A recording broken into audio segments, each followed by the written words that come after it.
Ni meje. Za dobre ideje.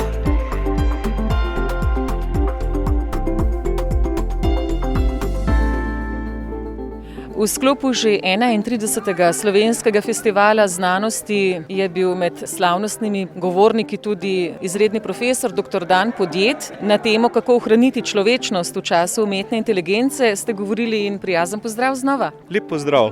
Antropolog, prejemnik častnega naziva komunikator znanosti leta ste. Ja, umetna inteligenca. Kakšni so zdaj realni strahovi, kakšen je bil vaš osrednji pomen nagovora? Govoril sem predvsem o tem, kako moramo v času umetne inteligence in digitalne preobrazbe ohraniti tisto, kar nas dela ljudi.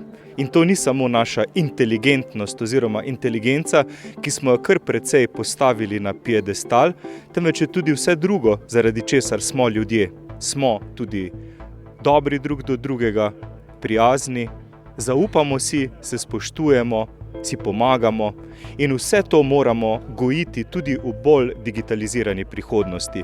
Se čim pogosteje odklopiti od zaslona, pogledati človeka ob sebi v oči in se spomniti tudi, kako pomembne so nekatere institucije, ki jih imamo in ki niso namenjene samo prenašanju znanja, temveč tudi ohranjanju človečnosti. Šola recimo je ena taka institucija in zelo sem vesel, da je toliko mladih prišlo na današnji dogodek poslušati in spremljati to temo.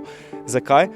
Zato, ker v šoli nastanejo tiste čvrste vezi, ki ostanejo potem za celo življenje, reče se jim prijateljstva. In zato potrebujemo šole. Že tako čas, ki ga namenjajo mladi druženju v živo, res precej upada. Od 160 minut pred 20 leti približno je padel zdaj ta čas na 50 minut druženja v živo, iz oči v oči. Jaz pa mislim, da brez tega ne bomo ohranili človečnosti, če se ne bomo družili, dotaknili, pogledali, si izmenjali kako lepo besedo. Pa še nekaj sem poskušal poudariti, kako smo postali zagledani sami vase na zaslonih in kako pozabljamo drugim povedati, kako dobro so videti in jim nameniti kako lepo besedo. Z sinom srednjim po starosti zdaj prav izvajava nek socialni eksperiment, recimo, greva na sprehod in namenoma potem pozdravljava mimoidoče, pa se jim nasmejeva. In veste, kaj je zanimivo? Niti eden še ni bil jezen zaradi tega, niti eden ni seveda še udaril, ker sva ga pozdravila. Ravno nasprotno, ljudje se nama nasmejejo, nama odzdravijo, včasih celo povejo še kako lepo besedo.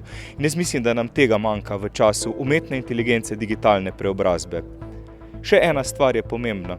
S ChatGPT-jem in drugimi orodji, ki temeljijo na velikih jezikovnih modelih, zgubljamo nekatere kognitivne sposobnosti. To je pokazala nedavna raziskava, mislim, da so jo junija objavili, v kateri so delali raziskavo med 3 skupinami ljudi. Eni so pisali eseje sami, na pamet, drugi s pomočjo iskalnikov, naprimer Googla, in pa tretji so napisali esej s pomočjo umetne inteligence. Če temu lahko sploh rečemo, da so ga napisali, ker je dejansko umetna inteligenca to ustvarila. No in potem so ugotavljali čez teden recimo, kaj so si oni od tega zapomnili. In zapomnili se dejansko niso dosti, pravzaprav ničesar, tisti, ki so pisali z umetno inteligenco. Tisti pa, ki so pisali na pamet, so si zapomnili bistveno več. Tudi priključili so jih na elektroencefalogram, tako da so merili možganske valove, ko so ustvarjali te eseje. In tisti, ki so pisali z pomočjo umetne inteligence, spet se jim v možganih ni zgodilo praktično nič. In kar omenjajo avtorji te raziskave, je nek izraz, ki se mu reče kognitivni dolg. Ta izraz se mi zdi zelo zanimiv. Namreč, to je tisto, kar se nam zdaj kar precej kopiči. Recimo, imate nek opravek, bodi si domačo nalogo, bodi si nek esej, ali pa morate za službo nekaj napisati.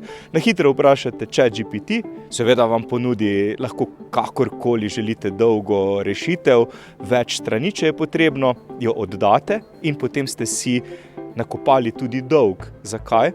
V šoli recimo boste dobili kontrolno nalogo čez 1 mesec in ne boste znali tega napisati sami. in v takem dolgu vse bolj živimo. Ne samo, da smo zadolženi na banki, zadolženi smo tudi pri umetni inteligenci. In jaz mislim, da se moramo spomniti znova, kako pomembno je misliti z lastno glavo. Ker če nekdo drug misli namesto vas, se tudi začne odločati namesto vas. Če bodo recimo volitve, boste vprašali umetno inteligenco, za koga voliti. Mogoče se to v naslednjih volitvah sliši še čudno, čez 4 leta in kasneje bo pa mogoče to samoumevno. In tisti, seveda, ki vzpostavljajo to vrstne sisteme, bodo odločali tudi o tem, kaj ljudje izberejo, kaj kupijo, koga izvolijo. Koliko prostora in mesta dajemo znanosti oziroma vsem tem umetnim, sodobnim pridobitvam. Gre za to, da lovimo ravnovesje in ste našli pri mladih občutek za to, vedo, o čem govorimo, se zavedajo problema? Mladi se zelo dobro zavedajo problema, mislim, da bolje kot odrasli. In tudi govoril sem seveda o letošnji kampanji Odklopi.net, s katero smo skušali doseči zakonsko omejitev uporabe telefonov in drugih podobnih naprav v šolah in vrtcih. In je uspelo.